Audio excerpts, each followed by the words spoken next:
RCB victory celebration ವೇಳೆ ಸಂಭವಿಸಿದ ಕಾಲ್ತುಳಿತದಲ್ಲಿ ಹಾಸನದ ಭೂಮಿಕ್ ಅನ್ನೋರು ಸಾವನ್ನಪ್ಪಿದ್ರು. ಇನ್ನು ಭೂಮಿಕ್ ಹೆತ್ತವರ ಆಕ್ರಂದನ ಮುಗಿಲು ಮುಟ್ಟಿದೆ. ಬೇಲೂರು ತಾಲೂಕಿನ ಕೊಪ್ಪಗೋಡಿಯಲ್ಲಿರುವಂತಹ ಭೂಮಿಕ್ ಸಮಾಧಿ ಮುಂದೆ ತಂದೆ ಗೋಳಾಡ್ತಿದ್ದಾರೆ.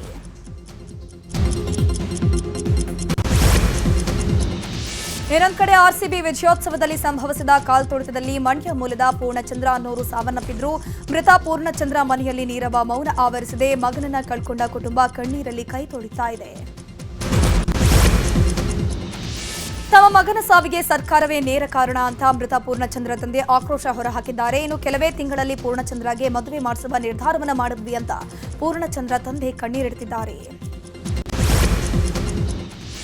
ಆರ್ಸಿಬಿ ವಿಜಯೋತ್ಸವದ ವೇಳೆ ಕಾಲ್ತುಳಿತದಲ್ಲಿ ಚಿಕ್ಕಬಳ್ಳಾಪುರ ಜಿಲ್ಲೆಯ ಚಿಂತಾಮಣಿ ತಾಲೂಕಿನ ಕುರುಟಹಳ್ಳಿ ಗ್ರಾಮದ ಶ್ರವಣ್ ದಾರುಣವಾಗಿ ಸಾವನ್ನಪ್ಪಿದ್ದು ಮಗನನ್ನ ಕಳ್ಕೊಂಡ ಪೋಷಕರು ಮನೆಯಲ್ಲಿ ನೀರವ ಮೌನ ಆವರಿಸಿದೆ ಸರ್ಕಾರದ ವಿರುದ್ಧ ಮೃತ ಶ್ರವಣ್ ತಂದೆ ಆಕ್ರೋಶ ವ್ಯಕ್ತಪಡಿಸಿದರು. ಚಿನ್ನಸ್ವಾಮಿ ಸ್ಟೇಡಿಯಂನಲ್ಲಿ ಕಾಲ್ತುಳಿತ ಪ್ರಕರಣದ ಕೇಸ್ ಫೈಲ್ ಸಿಐಡಿಗೆ ವರ್ಗಾವಣೆಯಾಗಿದೆ. ಕೇಸ್ ಫೈಲ್ ವರ್ಗಾವಣೆಯಾಗುತ್ತಿದ್ದಂತೆ ಸಿಐಡಿ ಆಕ್ಟಿವ್ ಆಗಿದ್ದು ತನಿಖೆ ಚುರುಕುಗೊಳಿಸಿದೆ. ನಿನ್ನೆಯೇ ಕಬ್ಬನ್ ಪಾರ್ಕ್ ಪೊಲೀಸರಿಂದ ಸಿಸಿಟಿವಿ ದೃಶ್ಯಗಳ ಸಂಗ್ರಹ ಮಾಡಿದಂತಹ ಸಿಐಡಿ ಟೀಮ್ ಇವತ್ತು ಚಿನ್ನಸ್ವಾಮಿ ಸ್ಟೇಡಿಯಂಗೆ ತೆರಳಿ ಘಟನೆ ನಡೆದ ಸ್ಥಳದ ಪರಿಶೀಲನೆ ಮಾಡಿದ್ರು. ಈಗ ರಾಜಕೀಯ ಸುದ್ದಿಗಳನ್ನು ನೋಡ್ತಾ ಹೋಗೋಣ.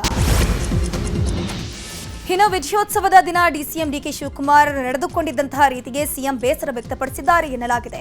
ಮೊನ್ನೆ ನಡೆದ ಸಂಪುಟ ಸಭೆಯಲ್ಲಿ ಡಿಕೆಶಿಗೆ ಸಿಎಂ ಸರಣಿ ಪ್ರಶ್ನೆಯನ್ನು ಮಾಡಿದ್ದಾರಂತೆ. ಆರ್ಸಿಬಿ ಆಟಗಾರರನ್ನ ಸ್ವಾಗತಿಸೋಕೆ HCLಗೆ ಹೋಗಿದ್ರು, ನೀವ್ಯಾಕಲ್ಲಿಗೆ ಹೋಗಿದ್ರಿ ಹೀಗಂತ ಪ್ರಶ್ನೆಯನ್ನು ಮಾಡಿದ್ದಾರಂತೆ ಸಿಎಂ ಸಿದ್ದರಾಮಯ್ಯ. ಕಾಲ್ತುಳಿತ ಕೇಸ್ ಬಗ್ಗೆ ಮತ್ತೆ ಕೇಂದ್ರ ಸಚಿವ ಎಚ್.ಡಿ. ಕುಮಾರಸ್ವಾಮಿ ಕಿಡಿಕಾರಿದ್ದಾರೆ. ಬೆಂಗಳೂರಿನಲ್ಲಿ ಮಾತನಾಡಿರುವಂತಹ ಅವರು ಡಿಕೆಶಿ ಹೇಳಿದಂತೆ ನಾವೇನು ಹೆಣದ ಮೇಲೆ ರಾಜಕೀಯ ಮಾಡಲ್ಲ, ರಾಜ್ಕುಮಾರ್ ಮೃತಪಟ್ಟಾಗ ಶಾಂತಿ ಕದಳು ಯತ್ನವಾಯಿತು ಅಂತ ಕೌಂಟರ್ ನೀಡಿದ್ರು. ಎಚ್ಡಿಕೆ ಹೇಳಿಕೆಗೆ ಡಿಕೆ ಶಿವಕುಮಾರ್ ಕೂಡ ತಿರುಗೇಟನ್ನು ಕೊಟ್ಟಿದ್ದಾರೆ. ಬೆಂಗಳೂರಿನಲ್ಲಿ ಮಾತನಾಡಿರುವಂತಹ ಅವರು ಪಾಪ ಕುಮಾರಸ್ವಾಮಿ ಅವರನ್ನ ಗಮನಿಸ್ತಿದ್ದೀವಿ, ಪಾಪ ಖುಷಿಗೆ ಏನು ಬೇಕಾದ್ರೂ ಮಾತನಾಡಲಿ, ನನಗೆ ಬೈಯೋದ್ರಿಂದ ಅವರಿಗೆ ಆರೋಗ್ಯಕ್ಕೆ ಒಳ್ಳೆಯದಾಗತ್ತೆ ಅಂತಂದ್ರೆ ಮಾತನಾಡಲಿ ಅಂತ ಹೇಳಿದ್ರು. ಕಾಲ್ತುಳಿತ ಘಟನೆ ಕುರಿತಾಗಿ ಬಿಜೆಪಿ ನಾಯಕರು ಆಕ್ರೋಶ ವ್ಯಕ್ತಪಡಿಸಿದ್ದಾರೆ. ಲಜ್ಜೆಗೇಡಿ ಸರ್ಕಾರ ಅಂತ ಕೇಂದ್ರ ಸಚಿವ ಸೋಮಣ್ಣ ಸರ್ಕಾರದ ವಿರುದ್ಧ ವಾಗ್ದಾಳಿ ನಡೆಸಿದ್ರೆ ಘಟನೆಗೆ ಸರ್ಕಾರವೇ ನೇರ ಹೊಣೆ ಅಂತ ವಿಧಾನಸಭೆ ವಿಪಕ್ಷ ಉಪನಾಯಕ ಅರವಿಂದ್ ಬೆಲ್ಲದ್ ಹೇಳಿದ್ದಾರೆ. ಇತ್ತ ಹುಬ್ಬಳ್ಳಿಯಲ್ಲಿ ಮಾತನಾಡಿರುವಂತಹ ಶೆಟ್ಟರ್ ಸರ್ಕಾರದ ನಿರ್ಲಕ್ಷ್ಯಕ್ಕೆ ಪ್ರಕರಣ ಸಾಕ್ಷಿಯಾಗಿದೆ ಅಂತ ಹೇಳಿದರು. ಆರ್ಸಿಬಿ ವಿಜಯೋತ್ಸವದಲ್ಲಿ ಕಾಲ್ತುಳಿತ ಪ್ರಕರಣಕ್ಕೆ ಸಂಬಂಧಪಟ್ಟಂತೆ ರಾಮನಗರ ಕಾಂಗ್ರೆಸ್ ಶಾಸಕ ಇಕ್ಬಾಲ್ ಹುಸೇನ್ ಬೇಸರ ವ್ಯಕ್ತಪಡಿಸಿದ್ದಾರೆ. ಈ ರೀತಿಯ ಘಟನೆ ಆಗಬಾರ್ದಿತ್ತು, ಆತುರದಲ್ಲಿ ಕಾರ್ಯಕ್ರಮ ಆಗಿದೆ ಅನ್ಸುತ್ತೆ, ಸರ್ಕಾರದಿಂದ ಲೋಪ ಆಗಿದೆ ಅನ್ಸುತ್ತೆ ಅಂತ ಇಕ್ಬಾಲ್ ಹುಸೇನ್ ಹೇಳಿದ್ದಾರೆ. ಈಗ ರಾಜ್ಯದ ಸುದ್ದಿಗಳನ್ನು ನೋಡ್ತಾ ಹೋಗೋಣ.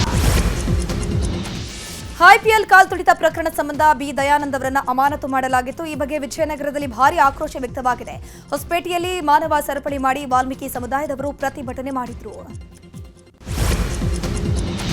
ಚಿತ್ರದುರ್ಗದಲ್ಲಿ ಆಸ್ತಿಗಾಗಿ ವೃದ್ಧ ತಂದೆ ತಾಯಿಯನ್ನ ಮಗನೇ ಹೊರಹಾಕಿದ್ದಾನೆ ಅನ್ನೋ ಆರೋಪ ಕೇಳಿ ಬರ್ತಾ ಇದೆ. ಭ್ರಮಸಾಗರ ಪಟ್ಟಣದಲ್ಲಿ ಶಾಂತವೀರಪ್ಪ ಹಾಗೂ ಪುಷ್ಪ ಎನ್ನುವವರು ಪುತ್ರ ವಿವೇಕಾನಂದ ಏನಿದ್ದಾನೆ ಆತ ಮನೆಯಿಂದ ಹೊರ ಹಾಕಿದ್ದಾನಂತೆ.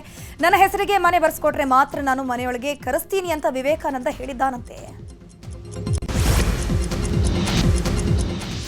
ಬಾಗಲಕೋಟೆ ಜಿಲ್ಲೆಯಲ್ಲಿ ಭಾರೀ ಮಳೆ ಆಗ್ತಿದೆ. ಜಮಖಂಡಿ ನಗರದಲ್ಲಿ ಬಸ್ ನಿಲ್ದಾಣದ ಒಳಗೆ ಮಳೆಯ ನೀರು ನುಗ್ಗಿದ ಪರಿಣಾಮ ಪ್ರಯಾಣಿಕರು ಪರದಾಟ ನಡೆಸಿದ್ರು. ನಾಡಿನೆಲ್ಲೆಡೆ ಸಂಭ್ರಮದಿಂದ ಹಾಗೂ ಶ್ರದ್ಧಾ ಭಕ್ತಿಯಿಂದ ಬಕ್ರೀದ್ ಆಚರಣೆ ಮಾಡಲಾಗ್ತಿದೆ. ಬೆಳ್ಳಂಬೆಳಗ್ಗೆ ಈದ್ಗಾ ಮೈದಾನದಲ್ಲಿ ಸೇರಿದ ಮುಸ್ಲಿಂ ಬಾಂಧವರು ಬಕ್ರೀದ್ ಹಬ್ಬದಲ್ಲಿ ಪಾಲ್ಗೊಂಡು ಪ್ರಾರ್ಥನೆಯನ್ನು ಸಲ್ಲಿಸಿದರು.